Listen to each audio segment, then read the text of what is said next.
Kwarta na nangin basura pa. Isa ka bitor sa Italy ang halos sa madulaan sa masobra 1 milyon euros sa ukon kapina 69 na milyon pesos sa matapos ni aksidente nga mahaboy ang lottery ticket sa basurahan. Sino ka Roberto Nicola Toscano, director sang Waste Collection Company nga Samba, nagbakal ang better sang million day ticket para sa draw sa nga nagligad nga bulan gamit ang iya sinapaborito nga numero. Matapos scan ang ticket sa isa ka tiyangge, nagwa sa screen ang mensahe nga non-payable.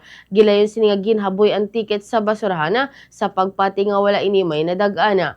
Apang sa ulihin na diskubrihan sang bitor nga siya ang nakakuha sang jackpot. Ginpaathag sa iya nga ang mensahe nga non-payable ang nagakahulugan nga tuman kadako sang premyo kag hindi ini sarang nga i-claim sa mismo nga store kundi niya ginscan ang iya sining nga ticket. Nangin mabudlay man ang pag-recover sa ticket bangod hindi basta-basta na lamang nga buksan ang mga unod sang truck sa posibilidad sang kontaminasyon. Matatapos ang maid-id nga pagpangitam, dinalagon nga na-recover sa mga trabahante ang lottery ticket kag yara pa ini sa maayo nga kondisyon. Ini ang matuod nga kon kaisa ang kwarta ang makit-an sa mga lugar nga wala mo ginalauman bisan pa sa tumpok sang mga basura.